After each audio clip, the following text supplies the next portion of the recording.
And we are live. Ooh.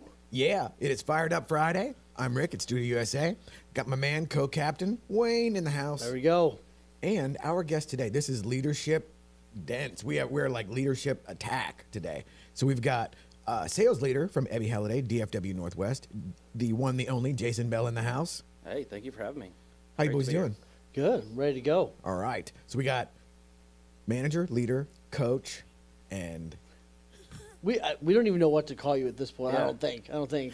How are you here? I'm the product placement guy. Yes, and I will take that as a segue for today. And I got Wayne with me, dude. Ooh. Cheers, bro. Cheers. Magic Mind. Boop. Okay, so this is our little nootropic shot, which I love. And so we will be, I think, 17% smarter by the time this kicks in. Man, that's like. Oh, wait a that's minute. You lot. didn't tell me that. Maybe I should be in on this. They can grab you one. That's a lot smarter. Why not? Why not? There we Yeah, go. that's the You should have spirit. just said it makes you smarter, and I would have gone for it. That's the spirit. Well, the FDA cannot confirm nor deny that that is true. Well, don't back off your statement now.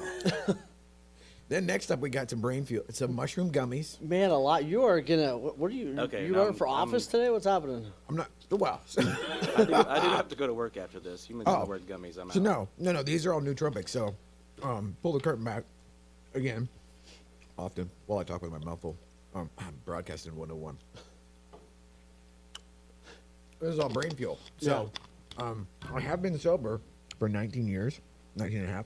So Congrats. these are not Good for you. psychoactive, I don't think. No, I'm kidding.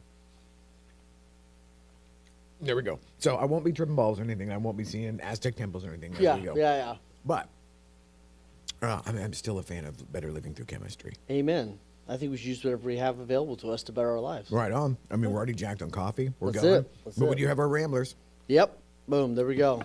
And my goal in all of this is just partly I like this stuff and I'm just being silly, but I want like one free thing. Yes. I just want one free thing to offset all of the time and effort. Hey, I brought you a coffee. That is true. Okay. Fair There enough. you go. You got Fair your, enough. You got your goal for the year. Yes. And since nothing has happened in the world this week, so No. yeah. Boring So, week in real estate. Nothing to yeah. talk about. Yep. So no worries there. So now, are we ready to consult the oracle? Let us consult the oracle. Okay. And if I'm I'm interested to know how this works. But okay, It's a magical process. Yes, it is. We've already harvested. Yeah. Did you have a magic 8-ball when you were a kid? Yeah. Very similar. Very similar. Okay, let's do it. So, okay. So today is the 22nd, correct? Sure. Okay. For our purposes, it is. Amen. Okay. So today's topic is growth. Growth. Ooh. Growth. And the quote is, personal growth is not a matter of learning new information, but unlearning old limits. Ooh. And that's from Alan Cohen, who I don't know who that is, but very profound. So this is great because we have a guy that his kind of business model is based on growing. And then your whole job description, other than when you're not co-piloting this Absolutely. fabulous Yes, disaster, yes. is helping other folks to grow. So, but what is the first thing that comes? So for me, the thing is like, oh, well, I don't really have a handle on that at, like 5 feet even. So like growth isn't really my, Yeah. isn't really my strong suit. I look way taller sitting here.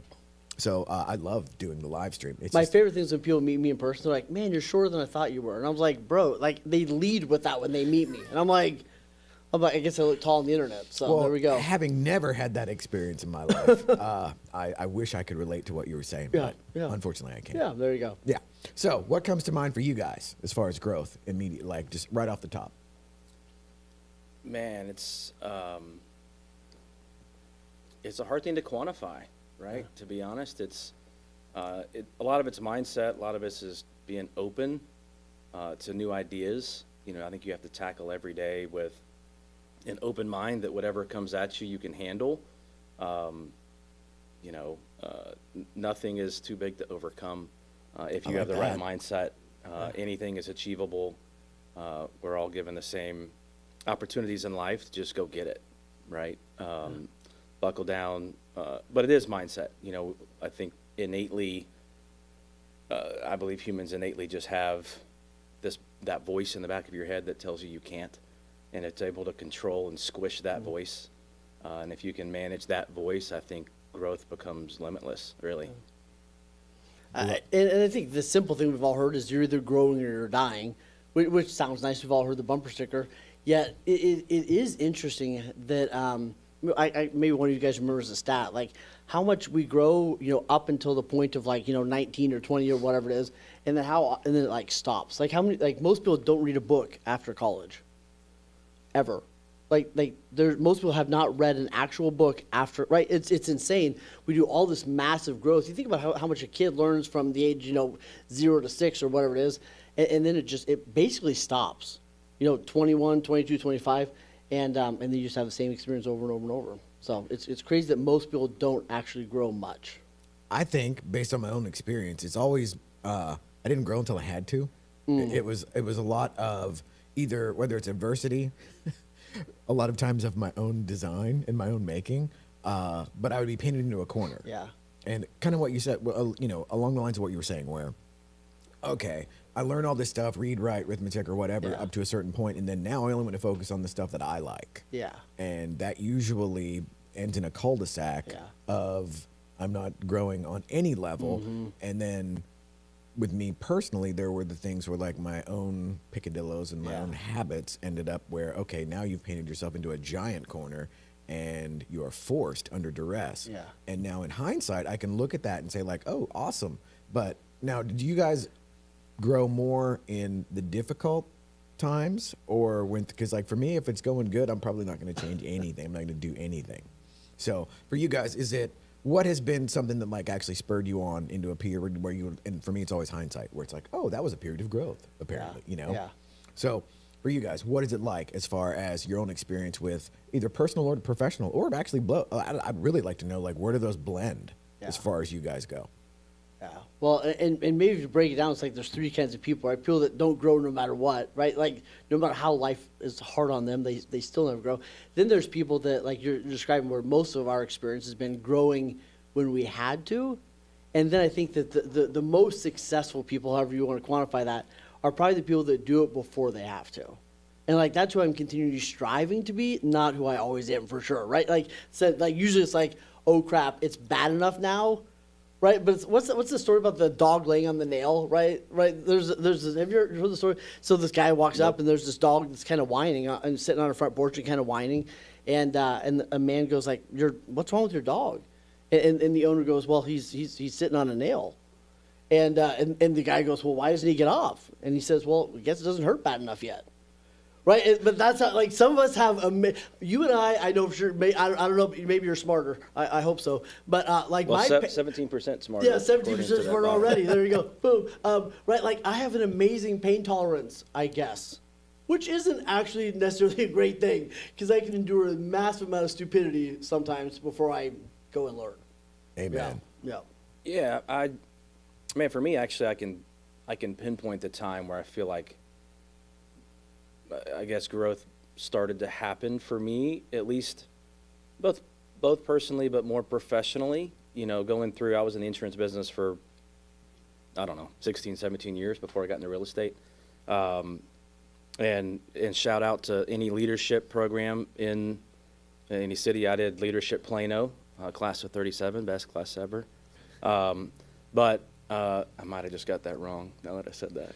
Could have been 36. But going through that leadership program, I got to be honest, when I signed up, it was thinking, okay, I'm a realtor, I'm going to network, and that was my drive and reason to do it, was personal in the moment. But then going through it, I came out of it on the other side of, it wasn't about me. It's a bigger world, it's a bigger thing. I've been through every personality test known to man, the Myers-Briggs, the this, the that, the every single kind of thing you can do. And somehow, some way during that process, I became okay with who I was. Going through in life, I think we all, at some point in time, try to fit this mold that's expected of you, right? Like, you do this, and you do this, and you do this, and if you're interviewing for this role, this is what they want you to be. So this is how you should answer the questions to be that person. If you're, in our business, if you're trying to get this listing, you should be like this to get that type of listing. And it wasn't until I kind of completely released that and just said, you know what, this is who I am, and this is where I feel great about myself and where my strengths are, and that's okay. And people can either go with that or not, and I've gotten to the point where I don't care. It's like, this is me unapologetically. And once that, literally that switched in my brain, my entire professional career changed. You know, I was a realtor for a couple of years, then jumped into leadership and progressed through leadership. And it's just, I can definitely pinpoint that exact moment of going, hey, you know, it's okay to do things the way I want to do them, and people will respond to them or not. And it's not the right thing for everybody, but I'm okay with that, right? You know, building an office, in my case, I have a certain culture. You can fit it or not. You know, I mean, you're a monster producer, but you don't fit my culture, then I don't have a place for you. You know, I think that comfort level to me was like this just robe taken off. And I can pinpoint that's exactly when I started to grow, is when, you almost could say when I quit giving a S. Yeah. But, Yes. but it just was, I got comfortable in my own skin. And the confidence that comes with that, I think, you know, is, it's addicting, you know, to go, hey, and freeing, very, very freeing. So for me, professionally anyway, growth started when I just said, this is it, I'm me, unapologetically, and if it works for you, great. If it doesn't, that's fine with me too. There is something about that, basically feeling comfortable in your own skin. And my my mantra, as far as like even creating content or doing the marketing or whatever, it's like when I'm working with somebody, it's like I want what's on the label to match what's in the can. So that way you're not doing this is my manufactured robot persona that I am in front of the camera, and then when somebody meets me in real life, I'm a total stranger to them, versus the flip side of that where, okay, you're creating content as you, the individual. And so then you're halfway there when somebody sees your stuff, and then they end up basically thinking like, wow, I kind of halfway know this person already.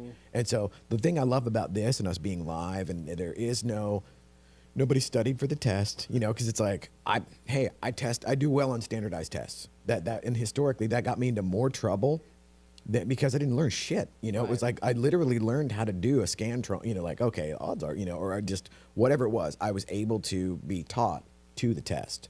And like y'all were saying, like it didn't happen as far as the growth thing until I was outside of that comfort zone, and it took a long time. So now, are y'all familiar with the mindset book, the Carol Dweck? It's either growth mindset or fixed mindset as the basic premise. And I didn't realize that I had a fixed mindset until long after that was not the case. It was like I heard that in the book, and I was like, wow. So for anybody out there, I would recommend this book highly because, again, it was something that I had to learn the hard way. And like you said earlier, I can take an ass whipping, man. I can literally get in the ring, get it handed to me, get back out and go like, I was just off that day, you know. A couple more push-ups, I think I got this, and I'll go do it again. So where do you guys think you are now on that spectrum of fixed versus growth? I would say y'all are both growth mindset guys. And I did leadership with TRLP through Metrotex, class 26. Also, ironically, the best class ever. Right. It's Has funny no how one that invited works. me to? No one has invited me to any kind of leadership, whatever You y'all are should do talking it. about. It's amazing. You should do it. I'll make some calls. Yeah, Perfect. yeah. Class of We'll- 73. I don't know wherever we're wherever at you're now. in the We'll- scan. we'll put It in- will we'll- be the best class ever. Yeah, we'll put Thank in you. a word for you. Thank You you. can double major. Perfect. Awesome. Yeah. There we go. There we go. No, I like what you said there. It made me think of, you know, Simon Sinek's stuff on infinite game and finite game, right? Huge. I love that thought process of, you know, are you just playing a finite game that's got finite rules, or are you playing an infinite game? And I feel like those that can shift their mind to play the infinite game are going to be well ahead. You know, on the growth side, I feel like I am constantly growing. This topic always, in my mind, brings up, it's not a Ted Lasso quote, it's actually a Walt Whitman quote of the be curious, not judgmental. My favorite scene of Ted Lasso of all time, you know, where he's doing the darts. Yeah, I love the darts. Yep. Yeah. I'm actually pretty good at this. And so that's kind of a theme in our office is be curious, right? Yeah. And I think there's so much power in that simple statement of be curious. You know, we all think we know everything. And as soon as you just be curious, you listen to other people's points of view, you know, take we joked earlier about being Switzerland in situations. Just listen and learn. You know, if you think you know it all from the get-go and you're trying to win an argument, nobody wins. If you listen to the other person, if you listen to what's around you, to your point, I'm not a huge reader in books. I've figured out, I've got a subscription to SoundView. If you want to give me a free subscription, SoundView. It's basically like the Cliff Notes for every leadership book you can ever do. It's when our management team, might want to edit this out, ask us to read a book. I'm like, perfect. I got the 7-page Cliff Notes version, and I'll read it real quick. We lost the feed right there. I'm Yeah, not sure I don't know what happened. And Don't know what happened. But I do love short, podcasts, TED Talks. I'm much more of that type of learner. Just sitting down and reading, to me, I lose track and my brain goes other places. But if I'm listening and watching, I love, just be curious. I mean, if society right now, overall, would just be curious, I think a lot of the world's problems could be fixed. There's a great book called A Curious Mind. You can get the Cliff Notes. Yeah, I'll look it up. Yeah, to that point, so good, so good. Yeah. Yeah.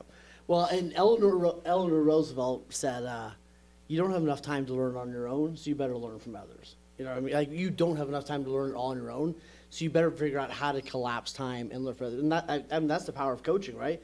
Is like, instead of having to learn all this in 20 years, hey, we'll give it to you in an hour, some of the stuff, you know what I mean? So it's just, and back to your question on growth or fixed, I think I definitely have a growth mindset. Yeah, here's the distinction for me the last couple of years has been, going from like and there's another book called Judger versus Learner.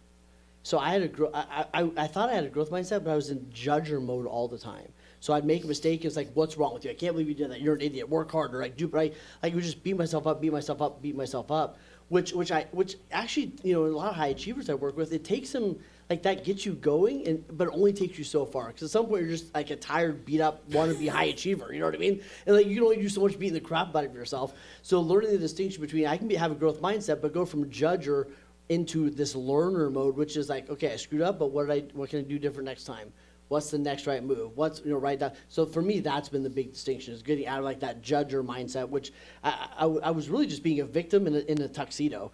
In a lot of ways, I was just a real fancy victim because I was just beating the crap out of myself. So that was the big distinction for me. So now I'm curious, because both of y'all are in leadership / like coaching mentor type of situation.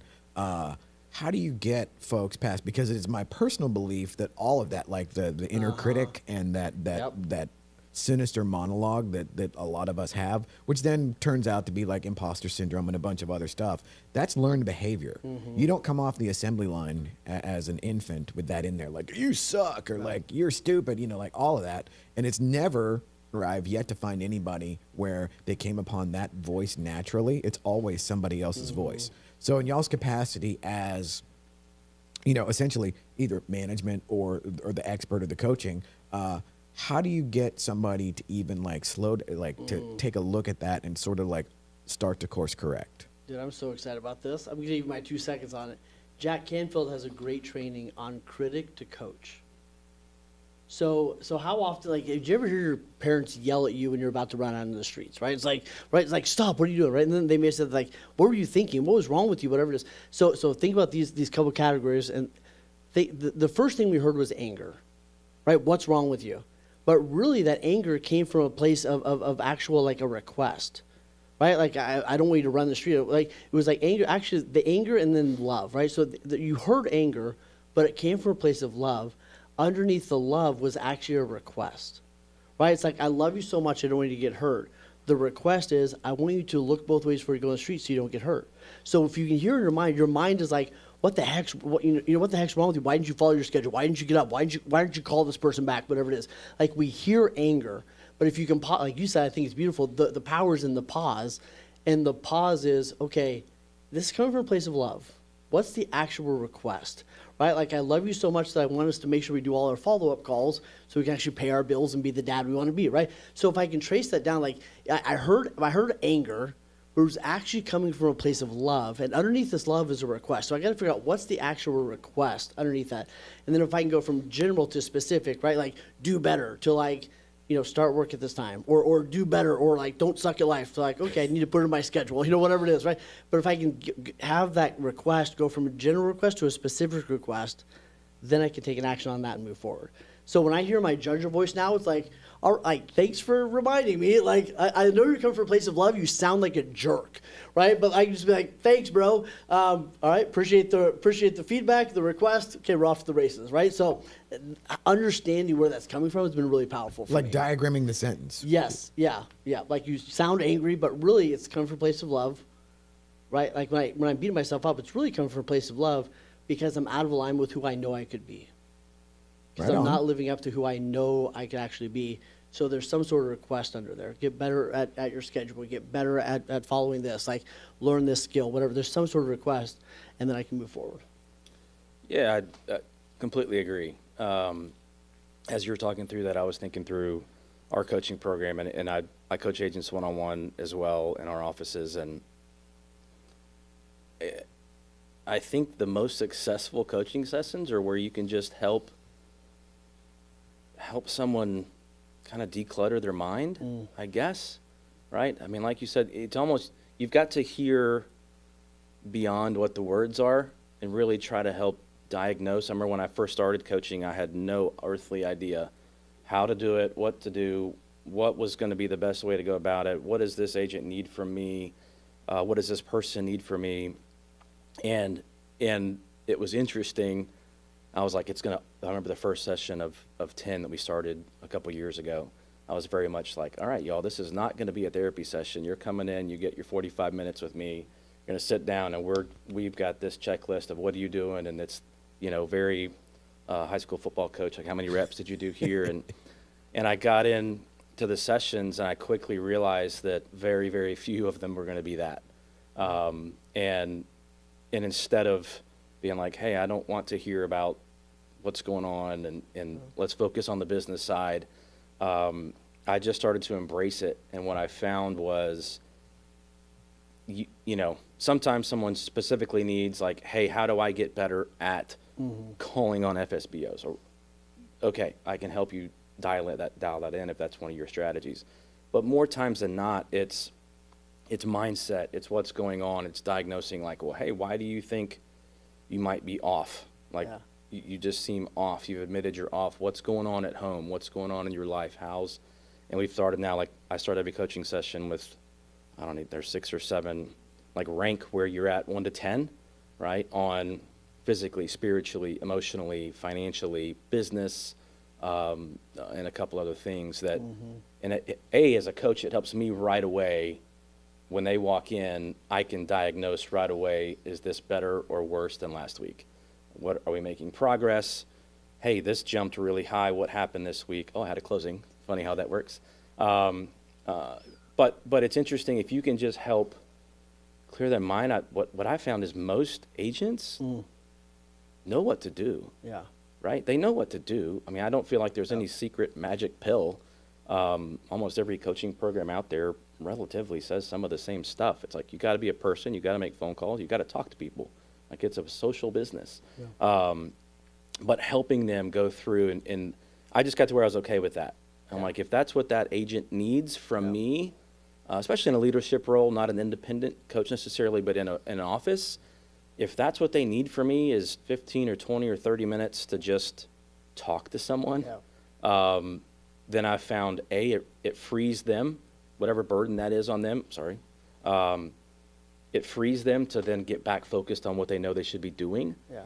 It's like and defragmenting that. The old computers had to defrag every once in a while, Yeah. right? Right? And it was like, whoa, okay. I mean, now you're gonna work again. and sometimes it's also just a fresh perspective. It's always, Yeah. it's been so funny to me. One of the greatest coaching, I laugh about this one all the time. An agent came in and said, okay, it's first quarter. I'm always really, really busy in the first quarter. I'm slammed. But then every year I'm slammed in the first quarter, and then it slows down the rest of the year. And I said, okay, well, what do you do in the fourth quarter? Oh, I do, and she's a Buffini girl. She's like, oh, I do the blitz. I touch every client 8 times in 10 weeks, and da-da-da-da-da. And I'm like, okay, all right. So let me just throw this out there, right? What might it look like if you did that every quarter? It was like, what? Wait, what? Like, why didn't I think of that? Like, and sometimes coaching is just that. It's like, you've just got to just provide the clarity of like, okay, you're looking at it from the base of the forest. I'm looking at it from 30,000 feet above the trees. Let's just navigate Two totally this, different right? perspectives. Yeah. Well, and a lot of that too is kind of going back to like, I like what's on the label to match what's in the can. But the other side of that is you can't read the label when you live inside the can. And so that translates into just having, and now for you guys, it's a slightly more subjective point of view as far as for the folks that you work with and coach or whatever, versus a completely objective where like, oh, I'm just here to, call a spade or whatever and cut it down the middle. But how much I'm curious, because for me, there was a certain point in time where it was almost like I needed permission to color outside the lines of whatever that inner monologue was. So like, what do you think, like percentage-wise, or what's your experience with that, where it's like you're almost, like you're saying, you're looking at it from a different point of view. And at the end of the day, because like my whole thing is like, I'm sitting here hearing you guys say like, oh, these folks come in and they already know what to do. And like one of your mantras is like, what is the thing that you're not doing right now that you should be doing? But there is that whole thing of like giving people permission to almost be not okay in order to get okay. Yeah, I think it's fun. We've never talked about this, I don't think, but I think it's ironic to use those words because I use those words exactly all the time. Give yourself permission to blank. And I didn't come up with it. It was in a book somewhere. I don't know the author. I don't know where I found it, where I heard it, or someone told it to me. But give yourself permission to blank is such a powerful place to be. Of hey, give yourself permission to put the phone down for an hour at night and have dinner with your family, right? Like I'm telling you that as your coach. Turn it off, right? Give yourself permission to go to the gym. Give yourself permission to try this. And try to open their minds up to that, because most, I know this is a Real Producer podcast and event, and we're talking mainly to our Real Producer audience, which are highly driven, highly successful, go folks, typically. And it's almost like, hey, give yourself permission to take a breath. I had that just last week in a coaching session. Agent came in and was having a fantastic first quarter, and I just said, hey, do you want to actually talk, or do you just want to put your head down on the desk for 30 minutes? Like, you need to give yourself permission to breathe and live your life. And I think it is. It's a mindset thing of freedom of like, okay, I don't have to be everything to everybody 24 hours a day. And if I can give myself permission to whatever that is for you, go to the gym for me, or whatever. It's like, I got to give myself permission to do this and not feel guilty about it. And this is my time to go do it. And I'm not gonna, this morning, somebody texted me early and I'm like, hey, seriously, it's 7:30. Like, I'll holler at you in a little while. But, it's give yourself permission to blank, I think is a powerful, powerful statement. So what about you? You're in the permission granting business, I do believe. Yeah. I think that it's interesting the bullshit rules that we end up living by that we didn't realize we established. Right? So it's like, oh, I can't blank until this. Or hey, to be a good, like we talked about a couple weeks ago, hey, to be a good mom, I have to sacrifice. Like, there's all these rules. So I think a lot of it's permission, but a lot of it also is just like forcing, or forcing may be the wrong word, but creating a space to allow, like you said, like we talk about the snow globe, right? Like most people live in that snow globe and it's just shooken up all the time, right? It's like I get in the car, the music comes on, I wake up, I check my phone, right? And we're just go. And it's like you're living in a blizzard and you can't see 2 feet in front of you. Yeah, the whirlwind. Yeah, so a lot of times, like coaching, and I mean, I would ask everybody to think about this, like, are you haphazardly reflecting or are you intentionally reflecting? And I think there's a massive difference because I think a lot of us haphazardly reflect, which is like, last week sucked, I got to get better at life, you know what I mean? And it's like, not super useful, you know what I mean? But like intentional reflection is like, all right, what went well, what didn't go well? What would I do again? What would I not do again? Right? It's actually taking a minute to give a rip about your life, right? And there's some activity. One of the activities we have is like take 15 minutes to save you 5 hours. but it's like do intentional reflection instead of like haphazard reflection. And I think that's a huge difference, and it's one of the gifts that we give our clients. It's like, let's take a second, actually intentionally reflect so we can make some decisions moving forward. I love it. Yeah, Okay. it's the same. I use the words, or I've read the words. Are you on purpose or are you by accident? Yeah, yeah. Right. Same exact concept. And my mom might be watching somewhere, and she's going to yell at me. Is it on accident or is it by accident? I would What's say the- by accident. By accident, on purpose, but by accident. We got here by accident, or I got here on purpose. I mean, that's grammatically, that sounds okay. Yeah. I'm Anyway, still working on English, so Yeah. I remember they tried to teach me. 17% is not No, kicked in no. yet. They tried to they tried to teach me French back in the day when I was in school, and I was like, I don't have the first one down. I don't know why are we adding an X? what- You know, like can we why? get English first? Like, yeah, it's gonna be a minute. Well, and maybe now this made us like 17% more likely to question ourselves. And yeah. no, I'm kidding. I'm kidding. I 17% love this. more No. reflective. Yeah. That's just what I need to get yeah. more into my head. Yeah, To my absolutely. French teacher, I'm coming back. Yeah. Yeah. Everybody, just think about it more. You know? Yeah. Just, yeah. So for 2024, just a final thought on growth. And what would you say to somebody that is wanting to be different than where they are right now, but doesn't know what to do or is scared to know what they should do? So I would say two things. One would be like fall in love with the journey as much as you fall in love with the result. Like fall in love with learning how to cook as much as you in love being a great cook. Like just fall in love with the journey. I think is huge.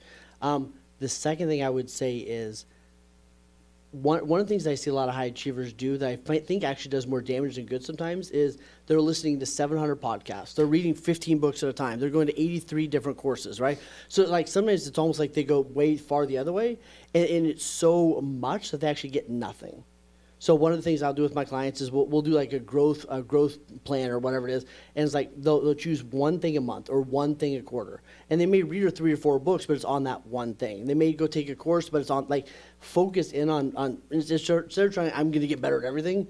It's like, hey, this month I'm going to get better at Excel, right? And they take an Excel class and whatever it is, but like they pick kind of one thing at a time instead of just like a bombardment of massive information you actually don't do anything with. So be more intentional with the actual growth as well.